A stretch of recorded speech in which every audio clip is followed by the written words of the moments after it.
অবশেষে যখন তাদের কারো মৃত্যু আসে, সে বলে, হে আমাদের রব, আমাকে ফেরত পাঠান, যেন আমি সৎ কাজ করতে পারি যা আমি ছেড়ে দিয়েছিলাম। কখনো নয়, এটি একটি বাক্য যা সে বলবে। যেদিন তাদেরকে পুনরুত্থিত করা হবে, সেদিন পর্যন্ত তাদের সামনে থাকবে বরজখ। অতঃপর যেদিন সিংহায় ফুঁক দেওয়া হবে, সেদিন তাদের মাঝে কোনো আত্মীয়তার বন্ধন থাকবে না। কেউ কারো বিষয়ে জানতে চাইবে না। অতঃপর যাদের পাল্লা ভারী হবে তারাই হবে সফলকাম, আর যাদের পাল্লা হালকা হবে তারাই নিজেদের ক্ষতি করলো। জাহান্নামে তারা হবে স্থায়ী। আগুন তাদের চেহারা দগ্ধ করবে, সেখানে তারা হবে বিভৎস চেহারা বিশিষ্ট। আমার আয়াতসমূহ কি তোমাদের কাছে পাঠ করা হতো না? তারপর তোমরা তা অস্বীকার করতে। তারা বলবে, হে আমাদের রব, দুর্ভাগ্য আমাদেরকে পেয়ে বসেছিল, আর আমরা ছিলাম পথভ্রষ্ট। হে আমাদের রব, এ থেকে আমাদেরকে বের করে দিন।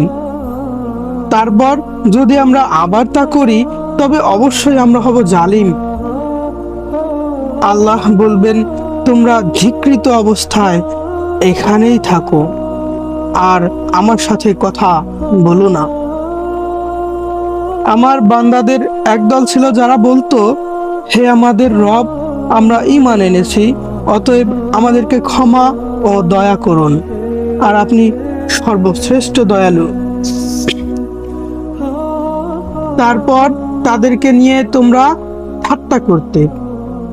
অবশেষে তা তোমাদেরকে আমার স্মরণ ভুলিয়ে দিয়েছি, আর তোমরা তাদের নিয়ে হাসি তামাশা করতে। নিশ্চয় আমি তাদের ধৈর্যের কারণে আজ তাদেরকে পুরস্কৃত করলাম। নিশ্চয় তারা হলো সফলকাম। আল্লাহ বলবেন, বছরের হিসাবে তোমরা জমিনে কত সময় অবস্থান করেছিলে?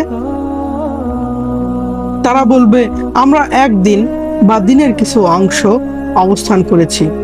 সুতরাং আপনি গণনাকারীদেরকে জিজ্ঞাসা করুন। তিনি বলবেন, তোমরা কেবলই অল্পকালই অবস্থান করেছিলে। তোমরা যদি নিশ্চিত জানতে, তোমরা কি মনে করেছিলে যে আমি তোমাদেরকে কেবল অনর্থক সৃষ্টি করেছি এবং তোমরা আমার দিকে প্রত্যাবর্তিত হবে না? সুতরাং সত্যিকারের মালিক আল্লাহ মহিমান্বিত। তিনি ছাড়া কোনো সত্য ইলাহ নেই। তিনি সম্মানিত আরশের রব। আর যে আল্লাহ সাথে অন্য ইলাহকে ডাকে, যে বিষয়ে তার কাছে কোনো প্রমাণ নেই, তার হিসাব কেবল তার রবের কাছে। নিশ্চয় কাফিররা সফল হবে না। আর বলো, হে আমাদের রব, আপনি ক্ষমা করুন, দয়া করুন, এবং আপনি সর্বশ্রেষ্ঠ দয়ালু।